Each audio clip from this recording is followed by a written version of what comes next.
Hello everyone, this side Sumit Mishra, आपका GS का teacher. जो लोग मुझे पहले से जानते हैं दैट्स गुड, जो पहली बार देख रहे हैं सो वेलकम यू ऑल। देखो, सबसे बड़ी बात तो ये है, आप सभी लोगों को पता तो होगा ही कि जो कि एसएससी सीजीएल और सीएचएसएल इज़ जस्ट लाइक एक महीने दूर हैं आपके एग्जामिनेशन से। तो इसलिए सीरीज़ लेकर के आ रहा हूँ जिसमें हम प्रैक्टिस करेंगे। ज़्यादा यूज़फुल तो सीरीज़ उसके लिए जिन्होंने पहले जीएस बहुत सारा पढ़ा है, बट अगर कोई कह रहा है कि नहीं सर मैंने तो कुछ नहीं पढ़ा, तो भी उसके लिए बहुत ज़्यादा यूज़फुल है, क्योंकि हम इसमें क्वेश्चंस को बहुत ज़्यादा क्या करेंगे, डिटेल में एक्सप्लेन करेंगे। हर क्लास के लेक्चर के अंदर 10 से 11 क्वेश्चन होंगे, ज़्यादा क्वेश्चन नहीं होंगे, क्योंकि समटाइम एक्सप्लेनेशन जो होता है बहुत लंबा चला जाता है, तो वीडियो बहुत लंबी हो जाती है। तो 10 क्वेश्चन और एक क्वेश्चन आपका होमवर्क का, इस पैटर्न पर ही चलेगा। और हो सकता है दिन में 2 वीडियो 3 वीडियोज़ भी आ जाएँ, और हो सकता है दिन में एक ही वीडियो आए, और हो सकता है किसी दिन वीडियो ना भी आए। तो मतलब मैं प्रॉमिस नहीं कर सकता, बट हाँ कंसिस्टेंटली आपको वीडियोस मिलेंगी ज़रूर, दिस इज़ माय प्रॉमिस। और टारगेट ये रहेगा कि मैं कम से कम आपको 500 क्वेश्चंस करवा दूं, यानी लगभग 50 वीडियोस इन सीरीज़ के अंदर दे दी जाएँ आपको, जो कि एसएससी सीजीएल और सीएचएसएल को टारगेट करती हैं 2022 में। ठीक है, तो यहाँ तक का पूरा एम क्लियरली समझ में आ जाता है। अब करते हैं आज के क्वेश्चन को डिस्कस और देखते हैं फिर। तो देखो, पहला क्वेश्चन क्या बोल रहा है कि which part of the body is associated with the रिकेट disorder. अब ये रिकेट डिसऑर्डर क्या होता है? रिकेट डिसऑर्डर जो होता है, या रिकेट डिसऑर्डर जो है वो विटामिन किसकी कमी की वजह से, विटामिन डी कह लो। ठीक है, विटामिन डी की जब कमी होती है, या विटामिन डी की जब कमी होती है आपके बॉडी के अंदर, तो आपको रिकेट नाम की बीमारी होती है। ठीक है, और ये जो है ये बच्चों के अंदर होती है, जो छोटे बच्चे होते हैं उनको होती है, चिल्ड्रन जो होते हैं, और ये बॉन डिजीज़ है। तो बेसिकली बॉन्स के अंदर होती है, बॉन्स को क्या कर देती है, वीक कर देती है, कमज़ोर कर देती है, जिसकी वजह से चल नहीं पाते और चलते वक्त उनकी हड्डियाँ टूट जाती हैं। ठीक है, इसी डिजीज़ से एक लड़की क्या कहते हैं सफ़र कर रही थी, और वो आईएएस भी बनी थी जेएनयू की, तो वो बड़ा चर्चा में रही थी। एक बात ये, तो अगर हम विटामिन डी की बात कर चुके हैं, तो विटामिन अगर आप देखोगे, विटामिन ए की कमी की वजह से आपको जो डिजीज़ होती है उसका नाम है लॉस ऑफ विज़न। आपको दिखना बंद हो जाता है। अगर आपको आंखों से दिख नहीं रहा है तो आप क्या करो, विटामिन ए को खाओ। जिस भी चीज़ में विटामिन ए मिलता है उन सारी चीज़ों को क्या करो, खाओ, तो आपकी आंखों की रोशनी बहुत अच्छी रहेगी।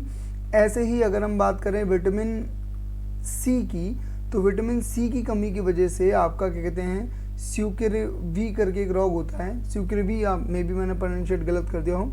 ये होता है जब आपके मसूड़ों में खून आता है, तो ये विटामिन सी की कमी की वजह से होता है। और एक होता है विटामिन B1, इसकी वजह से बड़ा फेमस होता है, काफ़ी बार पेपर में पूछा गया है, बेरी रोग होता है। ठीक है ना, तो ये है जो आपको डिजीज़ के बारे में पता होना चाहिए। अच्छा, सबसे जो लंबी बॉडी ऑर्गन है वो है आपका स्किन। ये पेपर में आ चुका है एक बार क्वेश्चन।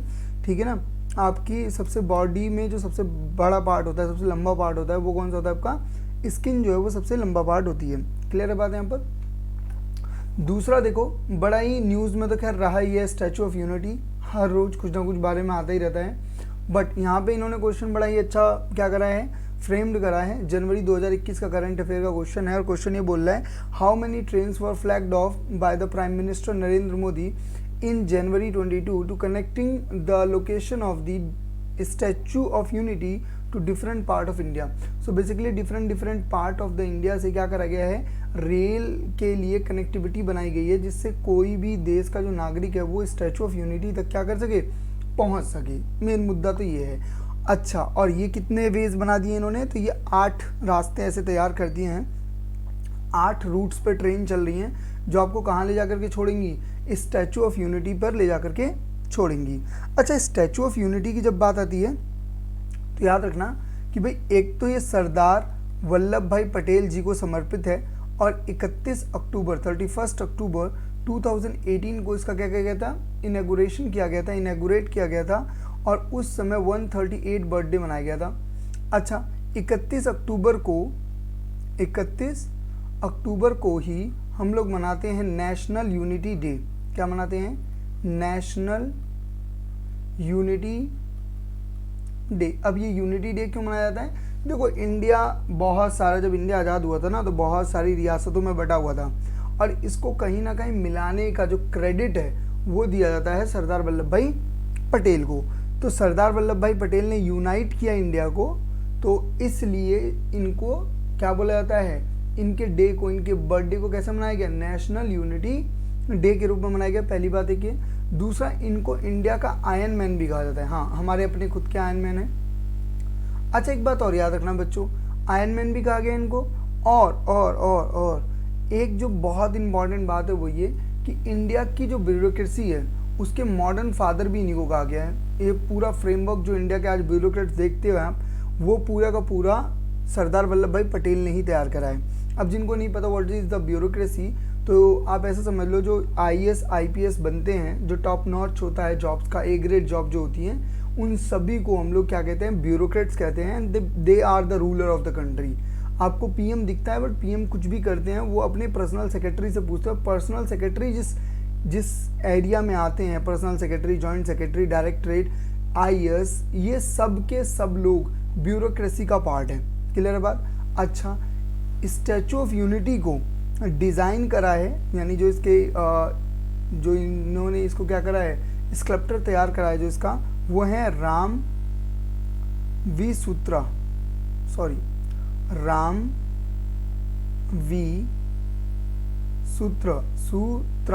ठीक है, पद्म विभूषण है ये, ठीक है। एक बात और याद रखना, एक और बात याद रखना, इसको 8 वंडर में रखा गया है, यानी 8वां अजूबा बोला गया है, पर किसके द्वारा, संघई कॉरपोरेशन ऑर्गेनाइजेशन द्वारा। और ये कब दिया गया टाइटल, 2020 में। क्लियर है बात यहाँ तक, कोई दिक्कत इस बात में। और ये दुनिया की सबसे बड़ा स्टैचू है, ठीक है, दुनिया का सबसे बड़ा क्या है, स्टैचू है, याद रखना ये बात। नेक्स्ट क्वेश्चन की तरफ बढ़ते हैं। Who among the following was the first Indian who unfurled the Tiranga of foreign land, on foreign land. तो पहली बार फहराया किसने तिरंगा, कौन है जिसने पहली बार मतलब विदेश की धरती पर जाकर के अपना तिरंगा फहराया। तो पहले देख लेते हैं धरती कौन सी है जिसकी बात हो रही है। तो भाई ये हुआ जर्मनी के अंदर, और जर्मनी में एक क्या कहते हैं आपका कॉन्फ्रेंस हेल्ड किया गया था 21 अगस्त 1907 में, और ये कॉन्फ्रेंस का नाम था इंटरनेशनल सोशलिस्ट कॉन्फ्रेंस। और इसी दिन, इसी इवेंट के टाइम पर ही क्या करा गया, हमारा तिरंगा फहराया गया। और ये तिरंगा फहराया किसने, ये तिरंगा फहराने वाली लेडी थी जिनका नाम था बीकाजी। तो बीकाजी कामा जो थी, उन्होंने इस तिरंगे को फहराया। One of the most revolutionary women and one of the most finest person, ठीक है।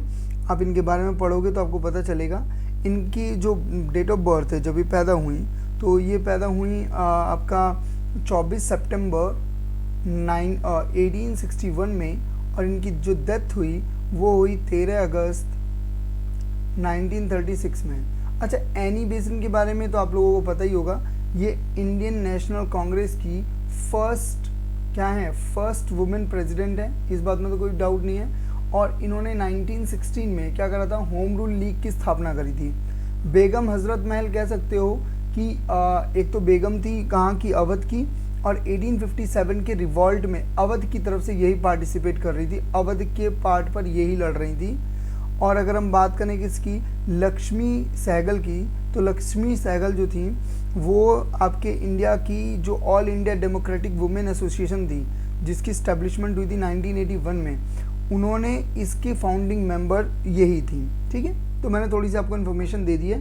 अच्छा, पहली वुमेन इंडियन जिन्होंने INC की प्रेसिडेंट बनी थी, तो वो थी सरोजिनी नायडू। तो आप ये बात याद रख लेना, क्योंकि पेपर में एनी बेसिन के ऊपर तो डेफिनेटली क्वेश्चन आता है। बेगम हजरत महल नेपाल की तरफ चली गई थी, जब रिवॉल्ट में हारने लगी थी तो नेपाल की तरफ भाग गई थी, ठीक है। ये और साथ में इनके भाग गए थे कौन, आपके नाना साहेब और बेगम हजरत महल दोनों के दोनों स्केप हो गए थे नेपाल की तरफ 1857 के रिवॉल्ट में, ठीक है जी। आगे बढ़े क्या, चलो आगे बढ़ते हैं। इस क्वेश्चन का आंसर तो ऑलमोस्ट सभी को पता ही होगा कि विच of the following disease is caused by the parasites. So parasite की वजह से कौन सी डिजीज होती है, जो मॉस्किटोज वगैरह काटते हैं आपको, ये कौन सी डिजीज होती है। तो भाई आपको पता है मलेरिया होता है, लवेरिया नहीं बच्चों, मलेरिया। मलेरिया क्यों होता है भाई? सो मलेरिया जो है वो एक फीमेल जो मॉस्किटो है वो बाइट करता है, बाइट करती हैं, सॉरी लेडी का नाम तमीज़ से, बाइट करती हैं। इनका नाम है एनोफेलीज, याद रखना इनका नाम एनोफेलीज जो है ये इनका नाम है। और एनोफिलीज जो हैं बहुत ही प्यारी होती हैं। ये अपना बच्चा जो होता है ये भी क्या करती है, ह्यूमन मतलब ब्लड के साथ कुछ है इनका हिसाब किताब, ठीक है ना। अच्छा, और याद रखना वर्ल्ड मलेरिया डे मनाया जाता है बच्चों का 25 अप्रैल को, ठीक है। जैसे लवेरिया डे मनाया जाता है 14 फरवरी को, वैसे ही क्या होता है आपका 25 अप्रैल को मनाया जाता है मलेरिया डे, ठीक है ना। और मलेरिया डे मनाने का काम कौन करता है? WHO, जो खुद 7 अप्रैल को क्या मनाता है अपना वर्ल्ड हेल्थ डे, ठीक है।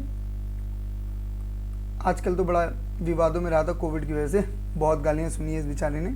उसके बाद अगर हम बात करते हैं तो मलेरिया की जो 2022 की थीम थी, ठीक है, 2022 की जो थीम थी वो थी, सॉरी 2021 की, 22 तो भी आया नहीं, 22 की जो थीम थी वो थी क्या? Zero malaria, zero malaria, draw the line against malaria, ठीक है भाई साहब, क्लियर है बात।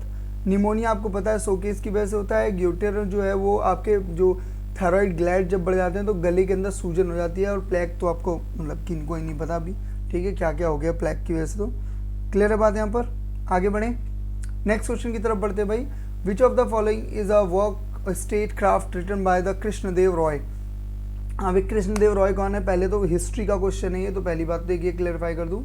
और हिस्ट्री में भी ये मिडवेल हिस्ट्री का सेक्शन है, और मिडवेल हिस्ट्री में भी ये साउथ इंडिया का सेक्शन है, ठीक है ना। साउथ इंडिया वाला पार्ट जो ये वाला पार्ट होता है जिसको हम पेनिसुलर इंडिया बोलते हैं, ये वो वाले पार्ट से है। और कृष्णदेव रॉय जो है वो रूल कर रहे थे कहाँ पर? 1509 से लेकर के और 1529 तक इन्होंने रूल करा है।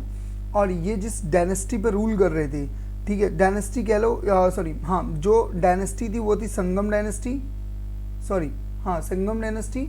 और जो जगह जहाँ पे लोग रूल कर रहे थे वो थी विजयनगर, विजयनगर एम्पायर। अच्छा, विजयनगर एम्पायर की स्टैब्लिशमेंट जो हुई है वो हुई है 3036 में, और ये करी है हरियर एंड बुक्का ने। जिनको नहीं पता वो याद रख लेंगे, नहीं तो पेपर वाला मुक्का मार के चला जाएगा। हरियर और बुक्का जो हैं उन्होंने इसकी स्टैब्लिशमेंट करी थी, और ये बिल्कुल कंटेम्परेरी है किसके? मोहम्मद बिन तुगलक के।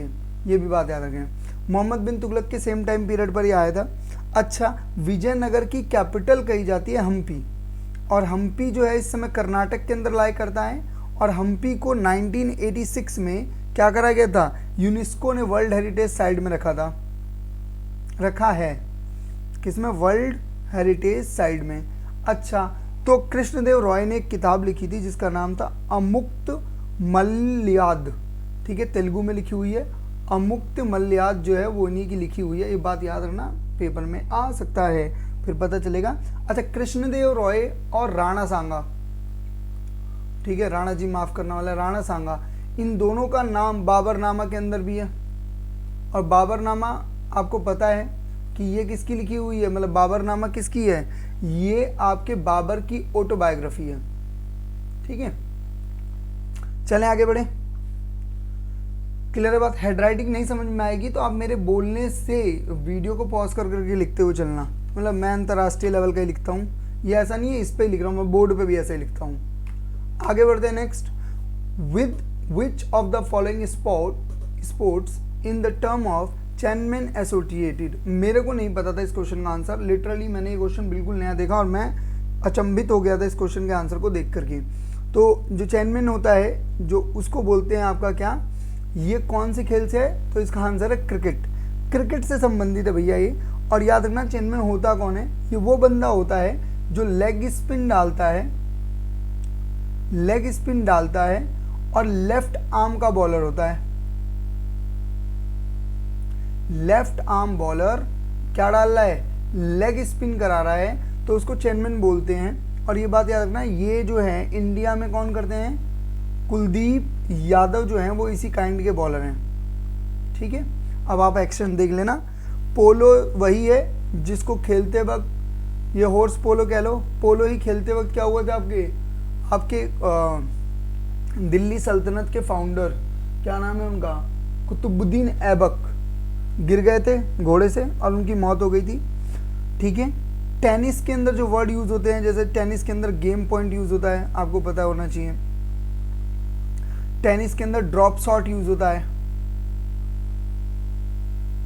ठीक है। स्विमिंग के अंदर तो बहुत सारा नाम यूज होते हैं, जैसे आपका लेन एक वर्ड होता है, वो स्विमिंग में यूज होता है, अलग अलग लेन में लोग अपना काम करते हैं। फुटबॉल के अंदर बहुत सारे वर्ड यूज होते हैं और कई बार आता है फुटबॉल पे, जैसे कि स्टॉपर होता है। ठीक है। फुटबॉल के अंदर ही साइड बैक होता है, फुटबॉल के अंदर ही बेस लाइन होती है। याद रख लेना, बस पेपर में आ जाए तो पता चले। आगे देखो, विच of the following is not a feature of food safety. तो फूड सेफ्टी की कुछ गाइड दी थी यूएन ने, और उसके अंदर इन्होंने 3 चीज़ों के ऊपर काम करने के लिए बोला था। क्या क्या बोला कि भाई पहली बात तो एबिलिटी होनी चाहिए, अवेलेबिलिटी होनी चाहिए फूड्स की सभी के पास। ये नहीं होगा तो मामला बिगड़ जाएगा, भाई फूड होना जरूरी है। इसी के लिए देखो इंडिया ने ग्रीन रेवोल्यूशन करा था, है ना।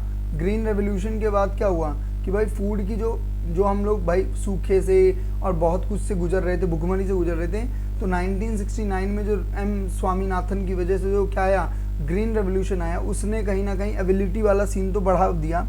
दूसरा, अवेलेबल होना जरूरी नहीं है, उसका क्या होना चाहिए, एक्सेस होना चाहिए, इनका कहना है। और तीसरा, एक्सेस हो गया, अवेलेबल हो गया, बट क्या आप उसे बेहतर तरीके से यूटिलाइज करो, तो यूटिलाइजेशन बेहतर होना चाहिए। ये तीनों चीज़ें होनी चाहिए, ये कहता है यूएन। अच्छा, तो अवेलेबिलिटी है, अफोर्डेबिलिटी है और एक्सेसिबिलिटी है। अफोर्डेबिलिटी और एक्सेसिबिलिटी एक ही वर्ड कह लो, ठीक है। बट प्रॉब्लम क्या है, प्रॉब्लम है आपका acceptability. Acceptability is not part of this. ठीक है। फूड सेफ्टी के ऊपर जब बात आती है तो बहुत सारी चीज़ें फूड सेफ्टी पर हैं, जैसे कि देखो, एक तो फूड एंड एग्रीकल्चरल ऑर्गेनाइजेशन है, जिसकी स्टैब्लिशमेंट हुई थी 16 अक्टूबर 1945 में, और इनका जो हेडक्वार्टर है वो है रोम में। ठीक है, रोम जो कि इटली के अंदर है, एक बात तो याद रखना। और याद रखना 2020 में इनको नोबेल प्राइज मिला है। ठीक है, ये बड़ी इंपॉर्टेंट बात है भाई साहब। ये अभी इसमें पूछा गया था, क्या नाम है आपका, यूपीपीसीएस के लास्ट ईयर के पेपर के अंदर क्वेश्चन था। उसके बाद वर्ल्ड फूड डे मनाया जाता है। ठीक है, वर्ल्ड फूड डे 16 अक्टूबर को, ये भी बात याद रखना। 16 अक्टूबर को क्यों, क्योंकि फूड एंड एग्रीकल्चरल का जो है क्या हुआ था, इस्टेब्लिशमेंट हुई थी। क्लियर है बात यहाँ पर।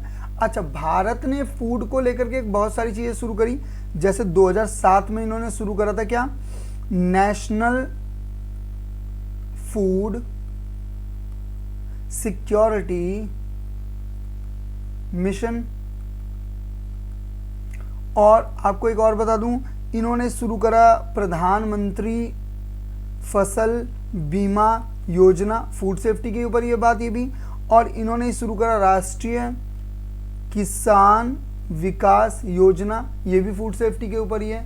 और फूड सेफ्टी और एग्रीकल्चर को स्ट्रेंथन करने के लिए, बेहतर बनाने के लिए हम क्या देते हैं, मिनिमम प्राइस सिस्टम का यूज़ करते हैं, जहाँ पे एक मिनिमम प्राइस सेट कर दिया जाता है। सपोज करो कि 2000 रुपये सेट करा, तो 2000 रुपये से नीचे किसी भी किसान से नहीं खरीदा जाएगा, उससे ऊपर जितना मर्जी ले लो, पर ये 2000 रुपये मिनिमम प्राइस सेट किया जाता है। ठीक है, चलो आगे बढ़ते हैं।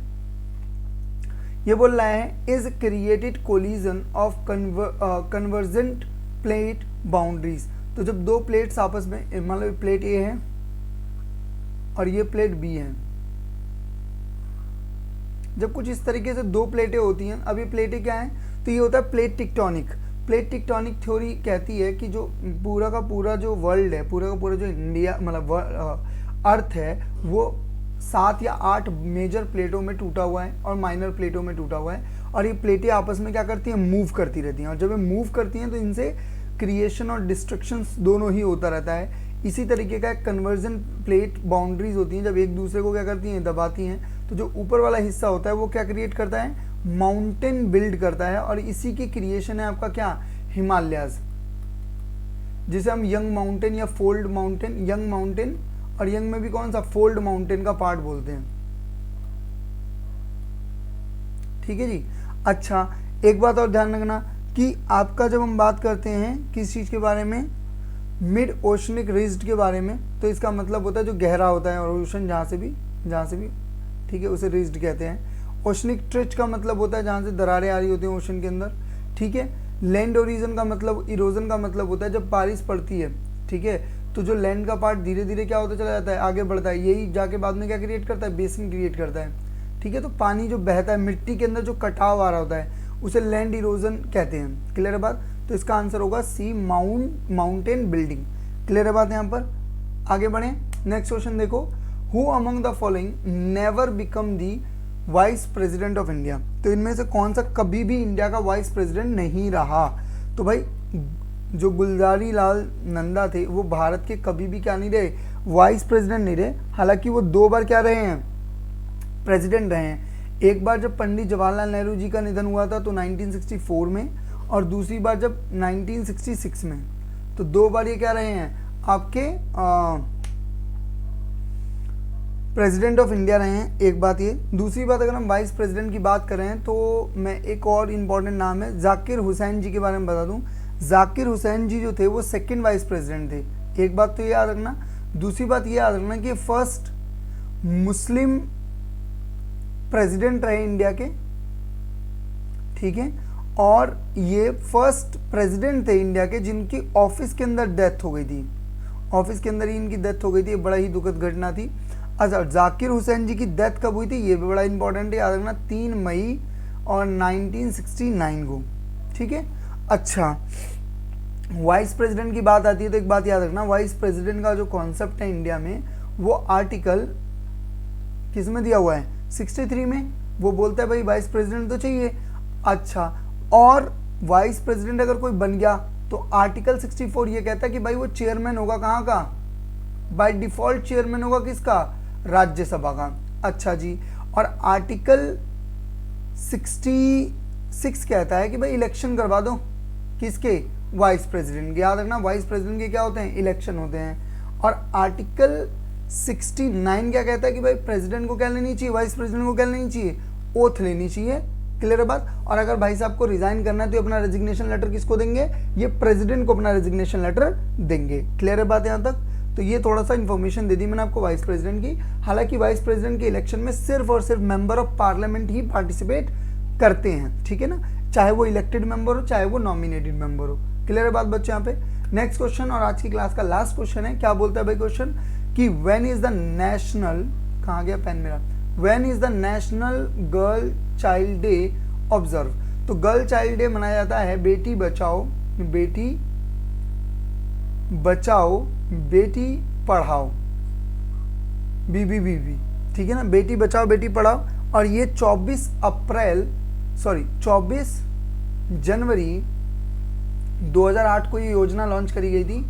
और ये इसीलिए 24 जनवरी को नेशनल गर्ल चाइल्ड डे मनाया जाता है। क्लियर है यहाँ पे बात? जबकि 12 मई को मनाया जाता है भैया इंटरनेशनल नर्सिंग डे या नर्सिस डे, ठीक है। नर्स को दिया गया है, बहुत हार्ड वर्किंग होती हैं, मतलब होती हैं, लड़का लड़की दोनों हो सकता है नर्स। और मतलब कि सबसे ज़्यादा टफ काम अगर दुनिया में कोई है तो मुझे लगता है एक नर्स होना। मतलब भाई पेशेंट तो इरिटेटिंग होते हैं, मैं भी पेशेंट रहा हूँ तो मैं भी इरिटेटिंग होता हूँ, तो जो सफ़र कर रहा होता है तो डेफिनेटली थोड़ा इरिटेटिंग होता है। But how they handle, they just मतलब जितनी इनकी मतलब वो होनी चाहिए, इज्जत होनी चाहिए, उतनी कम है। बहुत ज़्यादा मतलब टफ जॉब है। और 5 जून को अपन मनाते हैं क्या भैया, इन्वायरमेंट डे, ठीक है, वर्ल्ड इन्वायरमेंट डे। आप लोगों को तो पता ही है, हमने इन्वायरमेंट की जो लगा रखी है वाट, वर्ल्ड इन्वायरमेंट डे मनाया जाता है, ठीक है, ये बताने के लिए कि बचा लो अभी भी आप ही के पास है। और 8 सितंबर को मनाते हैं हम लोग इंटरनेशनल लिटरेसी डे, ठीक है। ये डेज हैं, तो हम ऐसे ही डेज डिस्कस कर लिया करेंगे साथ साथ में। आज के लिए जो आपका क्वेश्चन है आपको मैं बता देता हूँ, थोड़ा सा क्वेश्चन एक्सप्लेन कर देता हूँ। Geographical indication tag, Sojat mehndi करके एक है मेहंदी, और ये बताना है आपको भाई ये कहाँ की है। एक बात अब क्वेश्चन दिमाग में आता है कि सर ज्योग्राफिकल इंडिकेशन क्या होता है। कुछ चीज़ें ना फेमस होती हैं जो उसी जगह पे पाई जाती हैं और कहीं नहीं मिलती। जैसे मान लो कि जलेबी फाफड़ा अगर आपको खाने का मन करे तो अपन गुजरात जाना पसंद करेंगे, और अगर आपको लिट्टी चोखा खाना हो तो बिहार जाओ, और आपको रसगुल्ला खाना हो बड़ा वाला तो आप वेस्ट बंगाल जाओ, और आपको मार खानी हो तो मम्मी के पास जाओ। यही कहलाता है ज्योग्राफिकल इंडिकेशन। और जीआई टैग जो होता है वो 10 साल के लिए वैलिड होता है। और सोजत मेहंदी जो है वो कौन से स्टेट से बिलोंग करती है ये आपको कमेंट सेक्शन में बताना है। बाद बाकी क्लासेस कैसी लगी, कैसा लगा, ये सब फील तो आप देते रहना, रखना अपना ध्यान। मिलते हैं नेक्स्ट क्लास में, तब तक के लिए टाटा बाय बाय। और ये पीडीएफ आपको मिल जाएगी कहाँ पर, टेलीग्राम ग्रुप में विद गुड एक्सप्लेनेशन। ठीक है, बाय, ध्यान रखो सभी लोग अपना, टेक केयर।